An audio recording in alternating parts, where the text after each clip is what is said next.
2 o'clock. Thank you everyone for coming. Panel discussion featuring our lovely authors here, entitled The Supernatural in Fiction. I'm Danny and I'm a writer. I've written a book called Waiting for Skidmore, which has got supernatural elements in it. We'll get straight on to introducing our authors. So first of all, this is Karen Perkins. So I was just going to see whether there happened to be a supernatural book that you've read, whatever your definition of that is, that's inspired you, or... Well, the first one that springs to mind is Carrie by Stephen King. I was 13 when I found it, and it was basically the first adult book that I read, really, and it opened up a whole world. It opened my eyes, and it just gave me a whole new library of books, really. Next to her is Toni Bunnell. Sorry for another correction.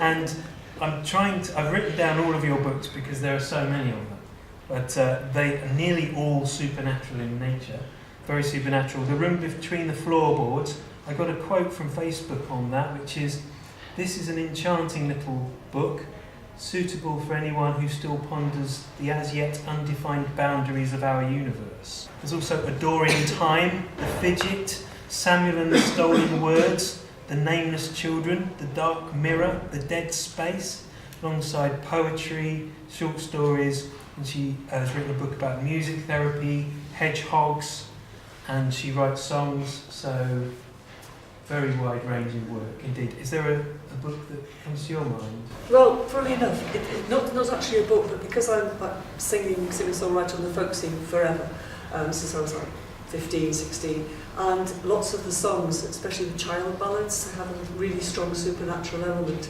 So honestly, the stories I've written aren't necessarily based on mythology.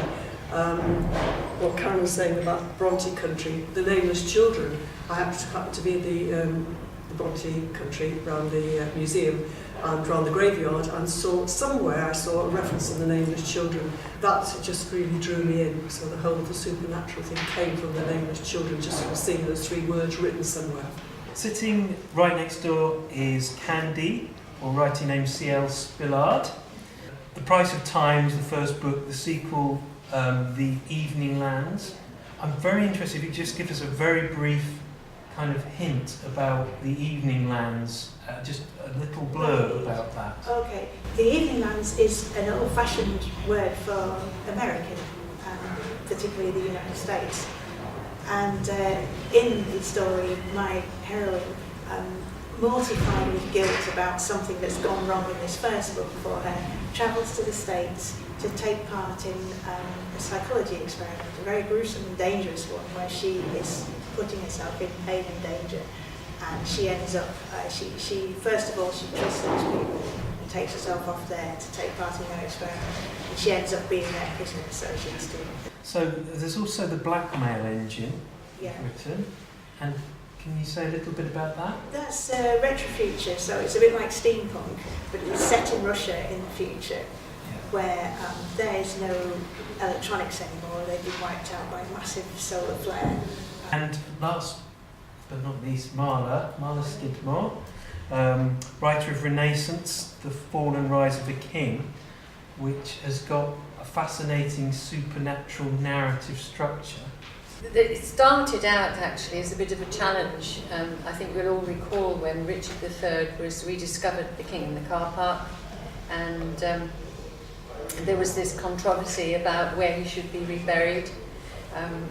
And of course, being a northern person and lots of northern friends who were historians, and we all met at lunch one day, and the discussion was, where should he be reburied? And of course, we all decided it ought to be York, or Westminster Abbey, as he was an anointed king. And I very idly speculated, I wonder what he'd make of all the fuss and bother if he were here. Where would he like to be buried? And my friend, who is a highly respected medieval historian, looked at me, she said, "You're always scribbling, why don't you write a story?" So it started out as a short story, and it just grew and grew. And what I wondered was, how can I get Richard to speak for himself. I gave Richard a mentor. He's a Franciscan monk named Father Gilbert, and they are really, Richard and Father Gilbert are really the main protagonists in the book. The rest, the other characters that come into the book come through recollection of Richard. And so I used the medieval concept of purgatory, the medieval concept of the other life, of the afterlife, and took Richard into that. One definition that I found of supernatural was something attributed to some force beyond scientific understanding or the laws of nature. This quiz is called, is it supernatural or is nature super? Goats have magnetic hooves. Recent discovery is that it's known that they emit a magnetic field. It's not yet understood what role it fulfills. True or false? I think it's false. No one thinks. I haven't fooled anyone with. I won't write that short story. But would you believe that it does apply to the eyeballs of birds? Fact 2. Certain species of shrimp kill their prey by deafening them. As the noise they make is louder than a rock concert, they were named after the band Pink Floyd. Raise your hand if that's true. I think that it's nice that one person didn't believe it like I didn't, but it's actually true that. And they are named after Pink Floyd. And we're going to whiz through this, just a hand or no hand. Okay. Some trees can sense when an animal has died nearby and will even sometimes drop leaves, seemingly in sympathy. One such tree is the Sumatran palm, for which the local name translates as the grief tree. Okay? That was my fiction, so thank you very much. A new fourth state of matter, beyond that of solid, liquid and gas, has been discovered and created in a lab. Given the name time crystals, their structure repeats not only in space but in time. Definitely true. I've heard them. Oh, right. Yes, I'm going with It is true. Yes. A bite from a sloth is powerful enough to crush a bowling ball. I'll raise your hand if it's true. Wouldn't surprise me. It's actually a grizzly bear. Oh! Do frog eggs hatch early if they sense danger? Yes. No. They do. You're correct, Karen. This is going well.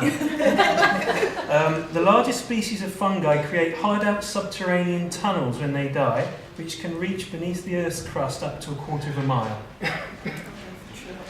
3. I will write that story. Thank you. That's my own little story ready to go. Is it false? It's false. Yeah. Wombats excrete in cubes. It is true. Not many to go. As atoms are mostly space, all the matter in the human race could fit inside a sugar cube. True or false? Raise your hand if it's true. Paul's nodding. It is true. It has recently been discovered that all mammal DNA in fact descends from a prehistoric fern species called Phytophacta aculis. Wouldn't surprise me. Fooled the physicist with that one. Last one. The vibrating quantum droplets in nimbostratus rain clouds normally rain vertically up and only trigger rain below 10% of the time. True, raise your hand. I didn't get that one by that. I made that one up. But the thing, it's a bit of fun, but I'm trying to create the fact that it's hard these days to know what's normal and what's natural, and therefore to try and write a story that's supernatural. Seems to me it's being edged out, and you have to be very good in setting normality within your book before you can transcend it. As Richard has regained consciousness at the Battle of Bosworth, and he is confused and somewhat apprehensive and scared to find that he's alive. What he doesn't realise is he's actually dead. So word quickly spread that the slain king had been found. Searchers all over the battlefield abandoned their grisly work. Jubilant Lancastrians of every rank, from humble foot soldier to high-ranking knights, gathered around the spot where the supposed body of the dead king lay, craning their necks and jostling one another to get a better look at the royal corpse. Suddenly, a hush descended upon the assembled soldiers. Richard inhaled sharply when he got a glimpse of the naked, battered body being dragged by its feet through the silently parted men. It was not the corpse of his standard bearer, after all. A low rumble of protest began to ripple through the men. For shame. Is there need to dishonour him so? He was an anointed king. He fought bravely, muttered a rough voice filled with a soldier's respect for a fallen adversary. Henry Tudor's body tensed at the criticism, his narrow lips flattened in anger. Drawing himself up to his full height, he swung round. Who dares to question the actions of his king? He snarled, glaring at them. His stony stare challenging anyone to say anything further. Fury sizzled along Richard's veins. He was unable to hold back a cynical bark of laughter. The treacherous cur had yet to be accepted by his peers and Parliament and be properly anointed and crowned, and yet already he styled himself king. His breath rasped in his throat as he gasped for air. Questions scurried around his fevered brain like rats caught in a trap. If that was his corpse, and he was dead, why was he still here on the battlefield? He had made his confession and been absolved of his sins before going into battle. Why had he not joined his Creator in the next world? Was he a ghost, doomed to haunt this battlefield for eternity? Finally, in a desperate attempt to convince himself that he was still amongst the living, Richard picked up the sword he'd dropped. He stared intently at it, then slowly and deliberately he drew the razor-sharp blade across the open palm of his hand, pressing it deep. The burning pain made the breath hiss through his clenched teeth, but seeing no hot rush of blood run from the gaping wound, he fell despairingly to his knees. So the trilogy is set up at Frostcross Reservoir, just up the road. Starts with the haunting of Thor's Cross, which looks at Janet's life and the reasons why she continues on after life. There's then a short story, Cursed, and then on to Janet, which is the final book. The historical timeline in this is actually the 1930s, and then there's a modern day timeline as well, and they intersect. And this is in the historical timeline, and it's the local matriarch and her female friends who are trying to deal with the problem of Janet, who is taking lies and vengeance for what was done to her many centuries before. So they're up on the moors and they are trying to cleanse the moors of her spirit and have her sent away. No lanterns, Ma snapped, spying telltale sparks from a flint and steel from the corner of her eye. With no moon, I needs my night vision. Sorry, Ma, Babs said, cowed. I thought light would help. Ma said nothing more, but sat hunched in her exposed position on the driver's seat. She trusted Spencer to find a slow but careful footing along the track through the heather, and she strained her eyes looking for the looming bulk of the Duke of Devonshire shooting lodge, Rocking Hall. There, Babs said, fairies. Ma saw the dancing blue-tinged lights Babs had spotted and hauled on Spencer's reins to stay him before they got too close to Rocking Hall, which she now knew lay just ahead. She took a moment to scan the dark moor. This was where Jack had breathed his last. Her breath hitched and she pulled herself together. This was no time for weakness. Aren't they beautiful? Babs breathed, dancing and flickering in the starlight. How many are there, do you think? They're not fairies, Babs. Didn't take much for Nell to grow irritated with her younger sister's flights of fancy. Of course they are. Look at them. It's just bobgasses, will-o'-the-wisp. Babs ignored her sister, jumped down from the cart and took a few steps through the heather for a closer look. Wait for us, girl, Elsie called. They've gone. Babs sounded distraught. She turned on her sister. See, Nell, there must be fairies. We scared them off. We got better things to do than bicker about nonsense, foolish girls, Ma said. Here, now thee can light the lantern, Babs. Nell, thee take the other one. Rachel helped Biddy, Winnie and Elsie down from the cart, and the 7 women stepped high through the heather towards the fairy spring. Standing in a rough circle, each on a safe tussock of hare's tail cotton grass, which swamped the heather in the boggier ground, the women looked to Ma in expectation. She kept them waiting. When she was ready, she reached into one of her luminous pockets and took out the bottle Biddy had given her. She unstopped it and flicked a few drops of holy water into the centre of the circle. Do the same, lass, she said to Babs on her left as she passed her the bottle. All the way around the circle. Now, hold that lantern up. I need to see to read. Nell, standing to Ma's right, obeyed. and a soft glow fell on the pages of the book Ma had produced from another pocket. It was the old leather-bound book she'd had a few days ago. Ma leaned towards the light and flicked through the pages till she found what she was looking for. Exorciso te. She paused, squinting at the tiny writing in the dim light. Creatura aqua per deum. What the bleeding hell is that? Winnie exclaimed. Ma held the book up. It's the Rituale Romanum. I'm exercising the water. Not with much conviction, Nell said. You sure you got the words right? Ma squinted again at the page. Look, ain't that English on the facing page? Aye, but there's more power in Latin. Not if you don't say it right. Ma stayed quiet. Nell had a point. Candy, maybe you've got a little bit of reading for us, have you? But in the time that you've got, what can you do? How much can you get done? And what happens in this particular story is that a fairly ordinary heroine, it's just somebody who wants to do the best for the world, she's an eco-campaigner, and she's a bit of a goody two-shoes, actually, to be quite honest. You might need to speak up a little. Yeah, discovers that she has not a guardian angel, but a guardian devil, and has been unbelievably lucky. And this devil has kind of made sure that she always comes out of everything all right, but there is a price for her to pay. And she comes face to face with him in her late middle age, and he shows her what this price is and what he is doing. So he's basically trying to destroy the world. Anyway, this is it. Mills flicked the light switch. Verity gasped, her eyes widened.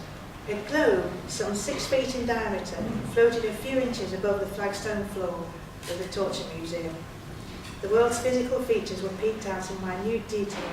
Translucent contours in shades of green, ocean depths in shades of blue, the colours of deserts, snow-capped mountains, grasslands and forests underlay these. Winds and ocean currents also showed as fine streamlines. Clouds drifted slowly, following the familiar patterns of weather systems over the surface, the whole glowed with a soft, warm light from within. The brightest spotlight in the room illuminated the far side of the globe in a horizontal beam, and Verity noticed the North Pole tilted towards her. Thus she stood facing a northern winter midnight. She saw the British Isles near her, at just above head height.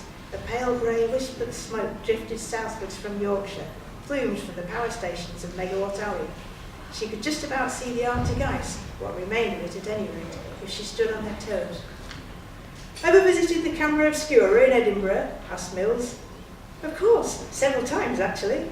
Well, this is much the same. Projection of the Earth in real time. Verity stared at the globe, feasting her eyes on the detail, almost hypnotised by the slow movement of the weather. He is... She lost the words. I love him.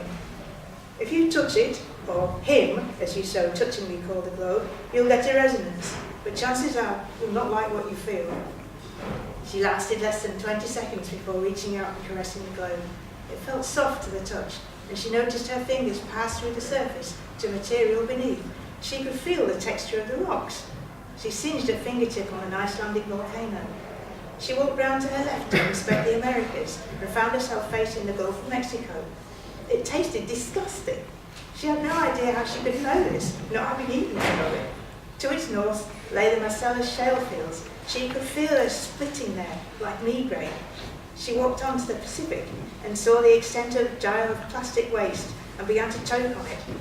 Moving down further, she found China made her nauseous. As she retched, she caught an elbow on an Icelandic forest fire, an Indonesian forest fire. She bent down and held the sore skin against Antarctica to soothe it. She felt a resonance. The poor globe was suffering. She stroked the Indian Ocean. She wanted to heal the globe. You know my plan, Mills began. All the associated drama before had taken her mind off the bigger picture, but here it faced her in stark terms. Mills intended to force through the destruction of this beautiful globe. I want to give Toni a chance to read now. So I'm a wildlife biologist with a PhD in polecat behaviour, slightly obscure, not interesting to many people. But I taught at Hull University physiology for 16 years, and this has a bearing on the book because some of the lectures involved infection control.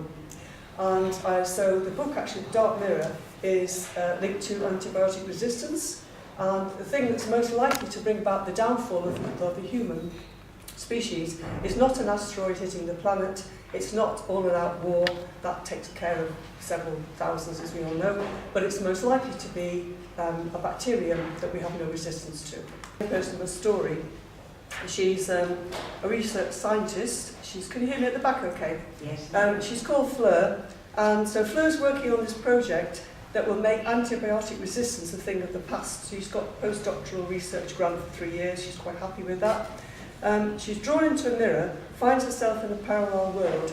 Here she's given a glimpse of a future where her life and work are under threat. Can she avert disaster in time? And I thought, what would happen if you had an antibiotic that could actually mutate itself to keep pace with the changing bacteria? And I've Googled it to see could this actually happen. And some people are trying to do some work on those lines. But anyway, so that's the basis for the story. It drew her in. Like a moth to a flame, she drifted forwards. Eyes fixed on the middle distance, aware yet not. A vague recollection of being in a room where time had seemed to stand still. Sounds had disappeared. The whispered voices of others receding to nothingness. This was surely a world within a world. Shadows billowing like the sails on a ship that is at the mercy of the four winds. No object came forward to reveal itself to her. She was alone, but at peace, safe. Nothing could touch her. She's basically gone into the mirror, so I'm just reading up tiny bits. It happened in a flash, in the blink of an eye. One moment I was in my bedroom looking at myself in the mirror, trying to decide if I looked good in the clothes I'd chosen for a night out. The next, my reflection had vanished and been replaced by black swirling mist. Then I was inside the mirror. I found myself walking along an avenue at dusk. Well-kept houses stood on either side of the road, with rowan saplings and the occasional cherry tree punctuating the grass verges. Footsteps, someone running, loud, fast breathing. I looked behind them to see if the person was being chased, but no one came from the shadows in pursuit of the runner. I hurried along the avenue. I walked quickly, then broke into a run. The end of the passageway came sooner than I expected. It opened out onto a dirt pathway. Ahead lay the entrance to a park. The gates stood open. Something quite large but diffuse lay before me. As I drew nearer, the object revealed itself and took on a distinctive form, a form that allowed recognition. A person with arms and legs spread out like a starfish, not moving, but possibly still breathing. I drew nearer. It was a woman wearing jeans and a jacket, lying with her feet in the dirt. I knelt down, rolled the body into the recovery position, and then reeled back in shock, for I knew the face that lay before me. The body that lay prostrate on the ground, with no signs of life, was mine. I guess I'll wrap up now. So it seems that perhaps for writers, writing about this subject is a way of expressing the fact that we believe that there's more than meets the eye in some senses, and exploring that. And people who read these books, I don't think they're just doing it because they need a little bit of fun. I think probably it speaks to something deeper than that.